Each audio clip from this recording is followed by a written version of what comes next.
Տիկին Ջուլակյան, իհարկե ես ելույթում կանդրադառնամ մեր դիրքորոշմանը հարցի վերաբերյալ։ Դուք վկայակոչեցիք 21 թվականի ընտրությունները։ Խնդրում եմ մի հատ արձանագրեք 21 թվականի ձեր տրված խոստումը եւ դրան համապատասխան պատրաստված կառավարության ծրագիրը արդյոք ձեր համար ընտրություններում ձեր նշած 670,000 մարդ, որ ձայն էր տվել, ձեզ իրավունք է վերապահել այդ ձայների համապատասխան ձեր խոստմանը համապատասխան գալ իշխանության եւ գլխի վրա շուռ տալ այն ինչ որ խոսք եք տվել, հա։ Արդյոք համապատասխանում է ձեր իսկ մատնանշված հիմքը իշխանությունը ժողովրդի կողմից ձեզ փոխանցելու ձեր վարքագծի եւ հիմա ձեր գնահատական։ Երկրորդ հարցը դուք ինչպես եք պատկերացնում Հայաստանի Հանրապետության Սահմանադրության 157-րդ հոդվածի ներողություն 157, 158 կառավարության փոփոխության հնարավորություն անվստահության հայտնելու։ Առհասարակ այս հոդվածը ըստ ձեզ 157, 156, 157, 158 Մեկ սահմանադրության մասին եք խոսում հայտնելու հարցը։ Այո, ինչպես եք պատկերացնում այս հոդվածների կիրառումը պրակտիկայում մի բերկյան էլի կառավարության փոփոխության մասով։ Երրորդ հարցը հայտարարության նախագծի վերնագիրը խնդրում եմ եւս մեկ անգամ ընթերցել բարձրաձայն եւ ասել, թե այստեղ ինչի հետ համաձայն չեք։ Ուզում եմ հիշեցնել, որ վերնագրում անվստահության մասին հարց չկա։ Կա ստեղծված իրավիճակը ճգնաժամ համարելու եւ կառավարության ձախողման մասին։ Սրա ինչի մեջ համաձայն չեք, որ դրույթում համաձայն չեք, որ հատվածում համաձայն չեք։ Եվ ամենավերջին, դուք եք կարծում, որ Հայաստանի Հանրապետությունում մարդու իրավունքների ոտնահարում չկա։ Շնորհակալ եմ հարցերի համար, պարոն Մինասյան, եթե մոռանամ որևէ հարցի անդրադառնալ, կխնդրեմ հիշեցնել, սկսեմ նրանից, թե վերնագրի որ հատվածի հետ համաձայն չեմ, ավելի հեշտ կլինի պատասխանել, որ հատվածի հետ եմ համաձայն։ Ազգային ճգնաժամ եւ կառավարման ձախողում։ Որ ազգային ճգնաժամի մասին է խոսքը, որտեղ է ճգնաժամը, պարոն Մինասյան։ Դուք դուրս եկեք փողոց եւ ցույց տվեք ինձ ճգնաժամ։ Կամ երբ որ խոսում ենք, դա շատ լավ, ինչ որ բան եք ընտրել, որպեսզի շատ ավելի պաթետիկ հնչի, ազգային ճգնաժամ։ Ովքեր են մեր ազգի մեջ ճգնաժամի մեջ։ Ավստրալահայերը, չգիտեմ, Մոգադիշոյի հայերը, որտեղ է ճգնաժամը, խնդրեմ նշեք, ինչ ազգային ճգնաժամի մասին եք դուք խոսում, որովհետև ձեր հարցից ես հասկացա, որ դուք առնվազն համաձայն եք այս սրա հետ։ Կառավարման ձախողում։ Կոնկրետ որ մասն է ձախողվել, այդ պետք է նշեք։ Իհարկե, այստեղ այս ամբողջ տեքստի մեջ նշած ամեն հատվածի վերաբերյալ ես ունեմ նշումներ եւ այդ նշումների վերաբերյալ ես բնականաբար իմ խոսքը կասեմ իմ եզրակ փակիչ ելույթում այս պահին որպեսզի չծանրաբեռնեմ շատ բոլորիս այս պահին դեռ չեմ խոսում այդ մասին ինչպես եմ ես պատկերացնում սահմանադրությամբ նախատեսված կառավարության վստահության հարցը ինչպես պետք է պատկերացնեմ Այնպես ինչպես գրված է, բայց եթե խոսում եք վարչապետին անվստահություն հայտնելու մասին, պատկերացնում հետևյալ կերպ ընդդիմությունը նախաձեռնում է գործընթաց։ Ինչքան ձայն է պետք։ 36 այս պահի դրությամբ։ 36 ստորագրություն բերում եք ներկայացնում եք ազգային ժողովին վարչապետի ձեր միասնական թեկնածուով։ Դուք ձեր մեջ եկեք ընդհանուր հայտարարի, խնդրում եմ։ Հետո եկեք քննարկենք։ Ես ինչու պետք է պատկերացնեմ կառավարությանը կամ վարչապետին անվստահություն հայտնելու գործընթաց։ Դա իմ կառավարությունն է։ Ես խորհրդարանական մեծամասնությունն եմ, իմ գործընկերների հետ միասին, եւ այդ կառավարության խորհրդարանական հենարանն եմ։ Դուք պետք է պատկերացնեք, դուք պետք է process նախաձեռնեք, բայց դուք այդ process-ը դեռ ինքներդ ձեր մեջ չեք կարողանում նախաձեռնել։ Ընդհանուր հայտարարի եկեք, ժողովուրդ ջան։ Ներկայացրեք, բավարար ձայներ ունեք այդ դիմում ներկայացնելու։ Գրությունը համապատասխան ներկայացնելու համար բավարար ձայներ ունեք։ Ներկայացրեք, եկեք քննարկենք։ Մեր պատկերացումները ձեզ ինչու են հուզում այդ առումով։ Մյուս հարցը մոռացա կներեք, հիշեցեք, հա, մարդու իրավունքների հետ կապված։ Մարդու իրավունքների հետ կապված եւ առհասարակ ժողովրդավարության հետ կապված այդ մտածում էի, որ կանդրադառնամ իմ եզրափակիչ ելույթում, բայց ժողովրդավարության, մարդու իրավունքների, կոռուպցիայի դեմ պայքարի վերաբերյալ մեր պատկերացումները, դրանք վերացական բաներ չեն։ Այլ զեկույցներում միջազգային արտահայտված կոնկրետ ցուցանիշներ։ Եվ այդ ցուցանիշները շատ խոսուն են, պարոն Մինասյան։ Մասնավորապես մի քանի միջազգային զեկույցի տվյալներ հանած ձեզ ներկայացնեմ։ Economist Intelligence Unit, որտեղ Հայաստանը ժողովրդավարության առումով զբաղեցնում էր ժողովրդավարության ինդեքսը Հայաստանի 2016 թվականին 120 էր, 17-ին 111, 24 թվականին 82 է։ Տեսեք, քանի նիշով է Հայաստանը իր ցուցանիշները բարելավել։ Freedom House 2017 թվականին 100 միավորից ժողովրդավարության ինդեքսը 45 միավոր էր Հայաստանի մոտ։ Հիմա 24 թվականին 54 միավոր է։ Այսինքն 9 նիշով մենք բարելավել ենք մեր ցուցանիշները։ Մամուլի ազատության մասին է խոսք գնում հայտարարության տեքստում նաև, որ խայտառակ վիճակում է գտնվում մամուլի ազատությունը, խոսքի ազատությունը։ Մամուլի ազատության ինդեքսն եմ ես նայում, կրկին միջազգային զեկույցներ, 2016 թվական լրագրողներ առանց սահմանների 74-րդ տեղն է զբաղեցնում Հայաստանի Հանրապետությունը աշխարհում, 2017-ին վատացել է ավելի 79-րդ տեղն է զբաղեցնում, 18-ին 80-րդ տեղն է զբաղեցնում, այս պահին զբաղեցնում են 34-րդ տեղը եւ ավելի առաջ ենք, քան որոշ Եվրամիության երկրներ, քան Ամերիկայի Միացյալ Նահանգները։ Այս ամեն ինչը թիվ է, փաստ է, էզոտերիկա չէ, ամեն ինչի տակ կան փաստեր կոնկրետ։ Այսինքն միջազգային կազմակերպությունները, երբ որ գրում են զեկույցներ եւ ինդեքսներ են սահմանում, դրա տակ կոնկրետ հետազոտություն է լինում։ Եվ հիմա կամ դուք պետք է ասեք, որ աշխարհը ցուրտ է եւ խաբուսիկ, եւ աշխարհը փաստորեն կույր է, չի տեսնում ինչ է կատարվում Հայաստանում, այնինչ որ մենք դուք եք իբր տեսնում։ Կամ պետք է ընդունեք, որ այս թվերը որ կան, օդից չեն վերցվել։ ԵԽԽՎ բանաձևերի մասին խոսք գնաց։ Պարոն Մամիջյան, դուք ԵԽԽՎ անդամ եք, դուք կարող եք ազդել այդ բանաձևերի բովանդակությանը, ո՞րն է խնդիրը, որ չեք ազդում։ Չէ, ո՞րն է խնդիրը։ Ձեզ չեն հավատում ԵԽԽՎ անդամները մյուս։ Եթե այո, ինչու չեն հավատում, ո՞րն է խնդիրը։ Իսկ մենք տեսնում ենք վերջին առնվազն 2 զեկույցներում ներբողներ Հայաստանում ժողովրդավարացման գործընթացների վերաբերյալ։ Այո, եւ նաեւ այո խոսակցություն, պարոն Մամիջանյան, որ Հայաստանը մոնիտորինգի փուլից պետք է անցում կատարի post-մոնիտորինգի փուլի։ Սա էլ նույնց եմ ասում։ Փաստեր են, էզոտերիկա չէ։ Եթե դուք աշխարհին չեք կարողանում համոզել, որ Հայաստանում բռնապետություն է, գուցե խնդիրը ոչ թե աշխարհի մեջ է կամ բռնապետության, այլ ձեր մեջ։ Գուցե ձեր մեջ փնտրեք, պարոն Մամիջանյան, ես չգիտեմ, այլ տարբերակ չունեմ։ Կոռուպցիայի մասին, ծաղկող կոռուպցիայի մասին, սա նույնպես թիվ է, կոռուպցիայի ընկալման համաթիվ։ Ամբողջ աշխարհում կոռուպցիայի չափերը հաշվարկվում են այդպես։ Transparency International կազմակերպությունը համաշխարհային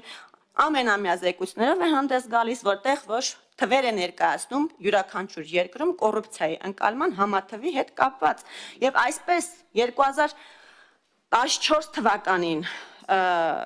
մենք ունեցել ենք 37 միավոր եւ եղել ենք 94-րդը աշխարհում։ 2017 թվականին ունեցել ենք 35 միավոր, եղել ենք 107-րդը աշխարհում։ 2020 թվականին, 2019 թվականին եղել ենք 42-րդը, եղել ենք ներողություն 42 նիշ ենք ունեցել, բալ ենք ունեցել։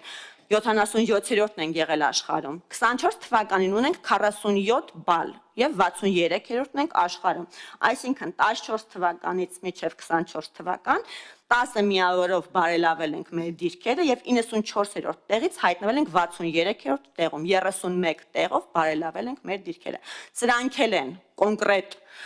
չափանիշներով գրվող հետազոտություններ։ Սրանց հետևում էլ մեծ աշխատանք կա եւ լրջագույն տվյալներ։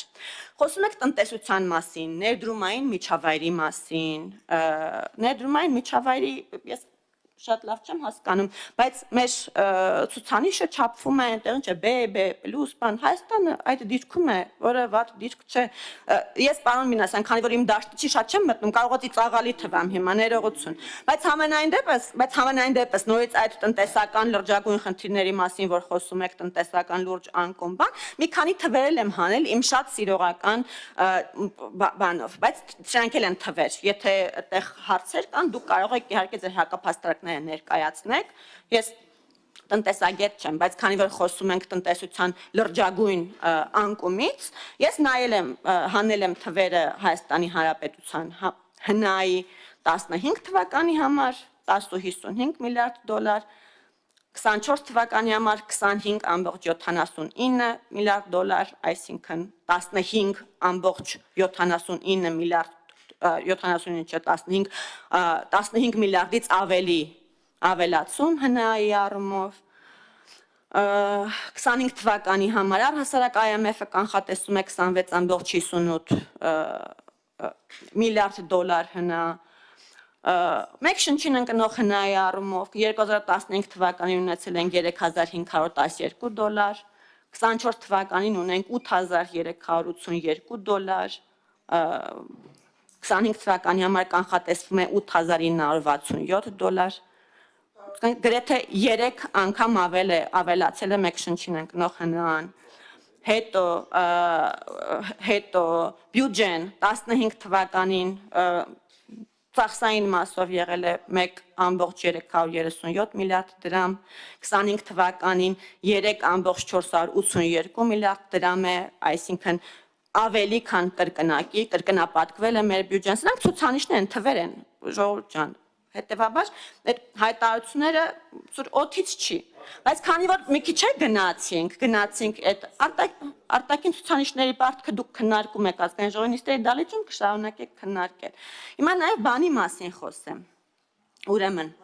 Gini ինդեքսի մասին հա եկամուտների բևեռացման մասին Հայաստանի Հանրապետությունը 23 թվականին Gini ինդեքսով 27.9 նիշն է ունեցել եւ եթե մենք դա նաեւ համեմատում ենք մեկ շնչին ընկնող ՀՆԱ-ի հետ մենք տեսնում ենք հետեւյալը որ Հայաստանի Հանրապետությունում մեկ շնչին ընկնող ՀՆԱ-ն աճել է կտրուկ կերպով եւ բևեռացվածությունը եկամուտի բնակչության առումով նվազել է Հետևաբար պարոն Մինասյան, մենք կարող ենք իհարկե դուք կարող եք ասել, ձախողվել է, այս ինչը, այն ինչը եւ այլն, բայց կան թվեր, որոնց դեմ մենք չենք կարող պայքարել։ Ես առաջարկում եմ բարձրապես մարդկանց չասել բաներ, որոնց մասին իրենք շատ լավ գիտեն եւ հասկանում են, որ իրականությանը չհամապատասխանող տեղեկություններ եք տալիս։ Դա է գուցե պատճառը, որ մարդիկ չեն կանգնում ձեր կողքին, բայց այս դեպքում պարոն Մամեջյանի կողքին նախագիծը իրենցն է, բայց քանի որ հարցը դուք եք տվել դրա համար եմ ձեզ ասում։ Կառավարության ծրագրի առումով, կառավարության ծրագրի ուրեմն մասը Հայաստանի եւ տարածաշրջանի համար խաղաղ զարգացման դարաշրջան բացելը արտահերտ ընտրությունների արդյունքներով ժողովրդի առաջ կառավարության ստանձնած մեծագույն առաքելությունն է։ Կառավարությունը գիտակցում է, որ այս խնդրի լուծումը կախված չէ միայն Հայաստանի Հանրապետությունից, այլև տարածաշրջանի մյուս երկրների կեցվածքից եւ ցանկությունից։ Հայաստանի Հանրապետության կառավարությունը ստանձնում է տարածաշրջանի համար խաղաղ զարգացման դարաշրջան բացելու իր բաժին անելիքն ու պատասխանատվությունը։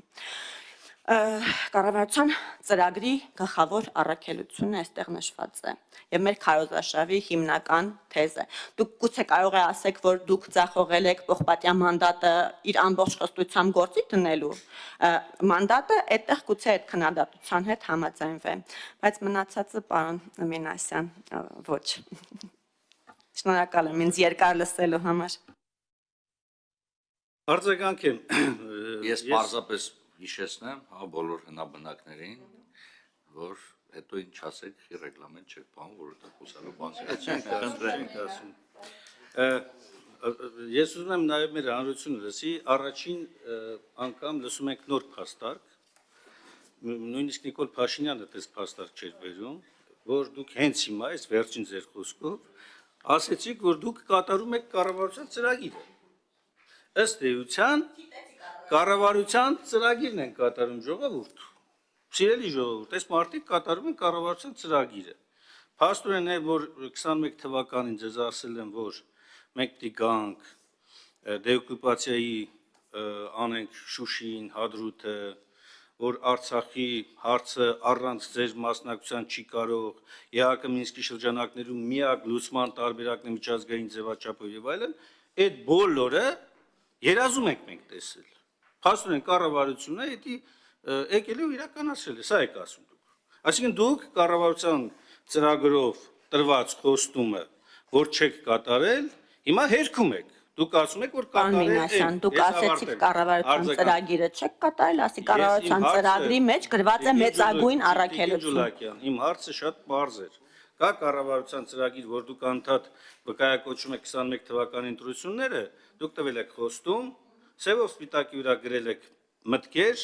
գործողություններ, ծրագրեր, եկել եք այստեղ, հիմա դուք փաստորեն ժողովրդին ասում եք, որ կատարել եք այդ ծրագիրը։ Ես այսպես հասկացա ձեր վերջին խոսքից։ Այսինքն ինչ որ ընդ գրված է, ժողովուրդ, ընդ որ գրված է, դա կապ չունի, կառավարությունը իր ծրագիրը կատարել։ Մինչև այդ Նիկոլ Փաշինյանը ճիշտ ասած այլ բաներ ասում։ Ասում է, եթե մենք ձախողել ենք ծրագիրը, բան չի, հեղափոխություն չեն անում։ Այսինքն, հիմա շարունակությանս մեջ, շարունակության մեջ դուք չանդրադարձեք կառավարությանը եւ վարչապետին անվստահություն հայտնելու համանդրական կարգավորման շրջանակում, ինչպես եք դա դուք պատկերացնում, որ պարագայում կարող է այս նորմը համանդրական կյանքի կոչվել, այնտեղ գրած չի ընդդիմություն, իդեպ ասեմ, այնտեղ գրած ազգային ժողովի падգամավորներ, հա, եւ մենակ ընդդիմության մասին չի խոսքը, խոսքը նաեւ շատ հնարավոր է, որ քաղաքական իշխանության մասին էլ լինի, բայց նորմը, այս նորմի պրակտիկ կիրառումը դուք ինչպես եք պատկերացնում, իմ հարցը սա էր, պրակտիկ գործադրումը ոնց եք պատկերացնում, թե ձեր համար եթե կա վարչապետ, ուրեմն ինքը հավետ է, թե ինքը ենթակա է փոփոխության, եւ եթե ենթակա է փոփոխության, որ պայմաններում է ենթակա փոփոխության, ինչ պարամետրեր կլինեն, ըստ ձեզ, որ համանդրական այս նորմը գործի, իմ հարցի էությունը սա էր, որը դուք ուղղակի չպատասխանեցիք, բան չարեցիք, անցակ գնացիք։ Եվ վերջինը, դուք մատնանշում եք եւ վկայակոչում եք որոշ ցուցանիշներ, որոնք ոչ միայն ով որ ձեզ տվել է ցուցանիշները, իրենց ասեք, որ ամբողջական վերլուծություն տվեք, ոչ թե Պարոն Մինասյան, ինձ ոչ ոք ցուցանիշ չի տալիս, ես ինքս երեք ուսումնասիրել եմ, երեք բացատրում եմ այստեղ բացատրում են որ այստեղ ինչ է, եւ ներկայացնում եմ։ Պարոն Մինասյան, Տիկին Ջուլակյան, 1000 ներողություն, պարոն Մինասյան, Տիկին Ջուլակյան։ Okay։ Իսկ սկսենք ջինի գործակիցը բացատրելուց, հետո կշարունակենք Պյութագորասի թեորեմը բացատրելուց։ Ես ավարտեմ իմ արձագանքի իրավունքները, Պարոն Մինասյան, խնդրում եմ։ Անդրադառնաք հարցին։ Ես խնդրում եմ բոլորիդ, հարգելի գործընկերներ, խնդրում եմ մնանք քննարկու օրակարգի շրջանակներում։ Խնդրեմ, պարոն Մինասյան, շարունակեք ձեր արձագանքը։ Շատ լավ։ Անհավասարության գործակիցներից սկսած ավարտված աղքատության ցուցանիշներով, եթե դուք որոշել եք այնուամենայնիվ ինքներդ եք զբաղվում, ինքներդ եք վերհանել, խնդրեմ, որպեսզի այստեղ էլ խորանաք, հա։ Երկրորդ բլոկն էլ արտաքին պարտքն է, պետության արտաքին պարտքը, այդ որ սենց հերոսաբար դուք հայտարարում եք ցուցանիշներ, համախառն ներքին արդյունքի եւ այլ եւ այլ։ Արտաքին պարտքի, ինֆլյացիայի մակարդակի, այս բաների համադրությունն էլ արեք, եթե չնայած դուք ասացիք, որ տնտեսագետ չեք մտնում այդ բանի մեջ, դրա համար է ես ասում, որ ով որ վերլուծել տվել է, խնդրում եմ ասեք, որ ավելի մանրամասը վերլուծի տա, որ հաջորդ անգամ ասելուց ամբողջական լինի ձեր ասածը։ Եվ մարդու իրավունքների տեսակետից։ Այսինքն ձեր համար բացառապես չափման միավորը միայն առանձին գնահատականներն են, որոնք հնչում են, իսկ նրանք, որոնք որ օրինակ նույն ԵԽԽՎ բանաձևերում, որ արձանագրված են Հայաստանում ժողովրդավարության համակարգերի վերաբերյալ խնդրահարույց մասերով, նույնիսկ խնդրահարույց, սկսած նրանից, որ մարդուն խոսքի ազատության համար դատապարտումը համարվել է ոչ համաչափ, կամ թվում է, որ ոչ համաչափ է, կամ քաղբանտարկյալների արկայությունը, որոնք բացահայտ է, էլի, այսինքն, ըստ երկրորդ բան չկա։ Որտեղ է բացահայտ բանը։ Բացահայտ է, որ մարդուն դուք դատապարտում եք իր խոսքերի համար, ոչ թե գործողությունների։ Առհասարակ, եթե մարդուն խոսքի համար դատապարտում եք, մի հատ էլ ազգային ժողովով մեծամասնությունով բացառապես ԿՊ-ով չհիմնավորված իրավական ապացուցման դեռևս ենթակա ենթադրյալ կամ վերագրվող արարքները դուք դարձնում եք ազգային ժողովի հայտարարության մեջ հաստատված հանգամանքներ, սրբազանների գործերը,